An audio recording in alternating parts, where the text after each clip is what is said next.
Shah, JP Nadda board में शामिल और राजनाथ सिंह, बीएस येदियुरप्पा बोर्ड में शामिल। सर्बानंद सोनोवाल, के लक्ष्मण को बोर्ड में जगह दी गई है। इकबाल सिंह लालपुरा, सुधा यादव बोर्ड में शामिल हैं। सत्यनारायण जाटिया, बीएल संतोष बोर्ड में शामिल हैं। नड्डा संसदीय बोर्ड के अध्यक्ष, बीएल संतोष सचिव हैं। तो एक सर्बानंद सोनोवाल, के लक्ष्मण को बोर्ड में जगह दी गई है, वहीं सुधा यादव को भी बोर्ड में शामिल किया गया है। तो नड्डा संसदीय बोर्ड के अध्यक्ष हैं, बीएल संतोष सचिव बनाए गए हैं। तो 11 लोगों को संसदीय बोर्ड में फिलहाल जगह दी गई है। तो एक ऐसी टीम का गठन किया गया है तो जहां पर कुछ नई एंट्रीज हुई हैं और कुछ पुरानों को बाहर का रास्ता दिखाया गया है। और अब इसके पीछे फिलहाल जो 11 लोगों के जो नाम है, अब एक बैलेंस बनाने की कोशिश की गई है। और क्योंकि 2024 के नजर अब जो भी नई टीम बन रही है, जो भी नए परिवर्तन और उनको 2024 के परिप्रेक्ष्य में फिलहाल देखा जा रहा है। तो शिवराज सिंह चौहान फिलहाल संसदीय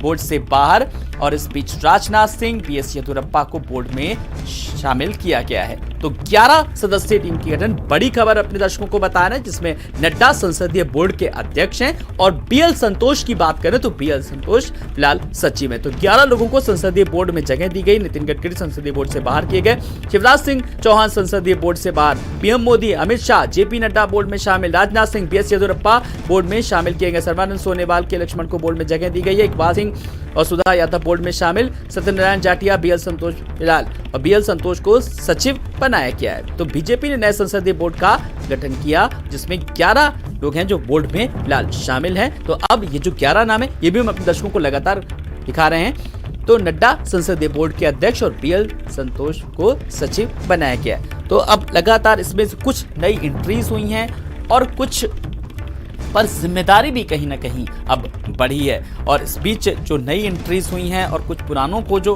बाहर का रास्ता दिखाया गया है। और इसमें नितिन गडकरी की बात करें, मध्य प्रदेश के मुख्यमंत्री शिवराज सिंह चौहान की बात करें तो ये वो नाम है जो पहले बोर्ड में थे, लेकिन अब उन्हें कहीं ना कहीं बोर्ड से बाहर का रास्ता दिखाया गया है। तो अब एक शीर्ष नेतृत्व जो बड़े फैसले लेता है, तो फिलहाल संसदीय बोर्ड बैठक, और इस संसदीय बोर्ड बैठक में फिलहाल 11 नाम सामने आए हैं। 11 लोगों का चयन किया गया, जिसमें नितिन गडकरी और शिवराज सिंह को फिलहाल बाहर रखा गया है। लेकिन इस बीच आपको बता दें कि जो नए नाम आए हैं वो भी आपको बता दें कि सर्बानंद सोनोवाल का नाम सामने आया, बीएस येदियुरप्पा का नाम सामने आया, जिनकी एंट्री हुई है। तो कुछ आउट हुए हैं और कुछ का एंट्री हुई है। तो नड्डा संसदीय बोर्ड के फिलहाल अध्यक्ष, बीएल संतोष को सचिव बनाया गया।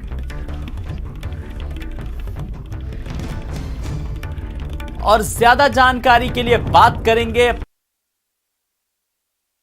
स्वाति पाठक से। स्वाति, चयन बोर्ड का गठन कर दिया गया, 11 नाम भी सामने हैं, लेकिन कुछ नए चेहरों को तवज्जो दी गई है और कुछ जो बड़े नाम थे फिलहाल उनको बाहर का भी रास्ता दिखाया गया है।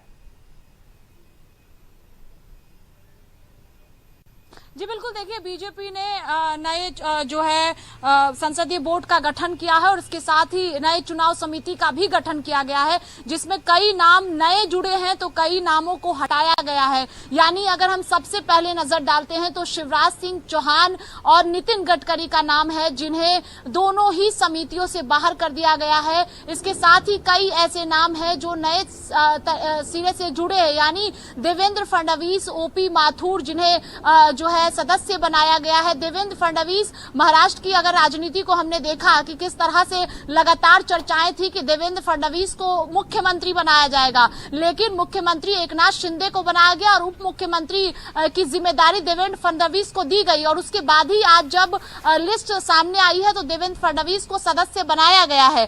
वहीं अगर हम देखते हैं तो उत्तर प्रदेश से राजनाथ सिंह जो है समिति में शामिल है। इसके साथ ही गृह मंत्री अमित शाह है, प्रधानमंत्री नरेंद्र मोदी, बीजेपी के नई संसदीय बोर्ड का जो गठन किया गया है उसमें शामिल है। वहीं नए नाम की बात करें अगर हम तो सर्बानंद सोनोवाल को भी जगह दी गई है। और इसके साथ बीजेपी अगर नई केंद्रीय चुनाव समिति का जो गठन किया गया है उसकी बात अगर हम करते हैं तो 15 सदस्य उसमें शामिल है, जिसमें ओपी माथुर और देवेंद्र फडणवीस को जो है पहली बार जगह दी गई है। वहीं शिवराज सिंह चौहान और नितिन गडकरी, बताया यह जा रहा है चूंकि नितिन गडकरी को हटाने के बाद कई तरह की चर्चा चर्चाएं तेज हो गई है कि क्या नितिन गडकरी को नई जिम्मेदार सौंपी जाएगी। बिल्कुल नई जिम्मेदारी दी गई। स्वाति मैं आपके पास आऊंगा, आप हमारे साथ बड़ी खबर पर बने रहिएगा। इस बीच हम अपने दर्शकों को बता दें, बीजेपी ने नई केंद्रीय चुनाव समिति का गठन किया।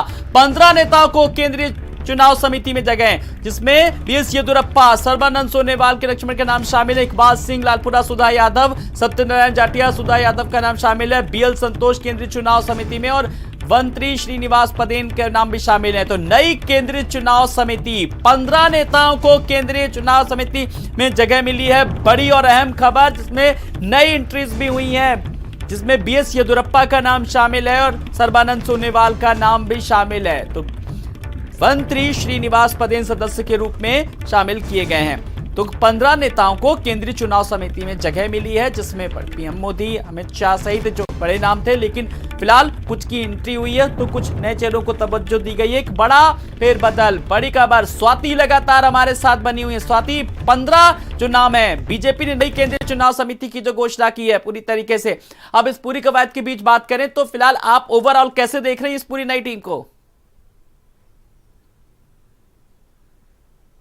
देखिए, अगर हम नई टीम को देखते हैं तो कई राज्यों में विधानसभा चुनाव होने हैं और वहां से भी जिम्मेदारी जो है वो सौंपी गई है, यानी सदस्य समिति का बनाया गया है। अगर हम बीएस येदियुरप्पा के नाम को देखते हैं तो कर्नाटक में विधानसभा का चुनाव होना है और ऐसे में उन्हें केंद्रीय चुनाव समिति में जगह दी गई है। देवेंद्र फडणवीस को हम देखते हैं अगर, तो देवेंद्र फडणवीस को भी सदस्य बनाया गया, यानी साफ है कि उधर उप मुख्यमंत्री की जिम्मेदारी तो इधर केंद्रीय चुनाव समिति में जगह दी गई है। यानी अगर जो है जिस तरह से उलटफेर महाराष्ट्र में देखने को मिला, उसके बाद बड़ी जिम्मेदारी देवेंद्र फडणवीस को भी सौंपी गई है। इसके साथ ही जो है राज्यसभा सांसद जिन्हें उत्तर प्रदेश से बनाया गया था लक्ष्मण को, उनको भी जो है वो सदस्य बनाया गया है, वहां पर भी चुनाव होना है। यानी कुल मिलाकर अगर हम इन नामों को देखते हैं तो ये तय है कि जिन नामों को हटाया गया है उस पर जरूर चर्चा अब तेज हो गई है और सबसे ज्यादा जो है नितिन गडकरी के नाम को लेकर चर्चा हो रही है। वहीं कुछ नए नाम जो जोड़े गए हैं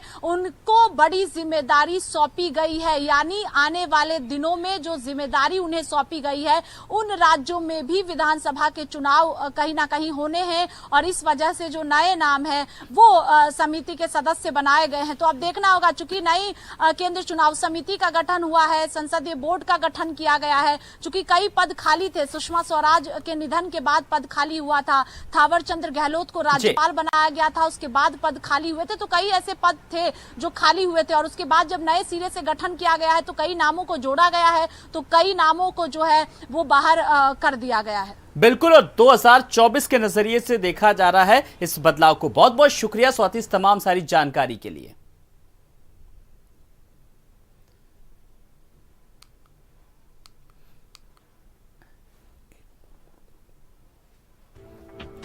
Co-powered by पेट सेवा आयुर्वेद।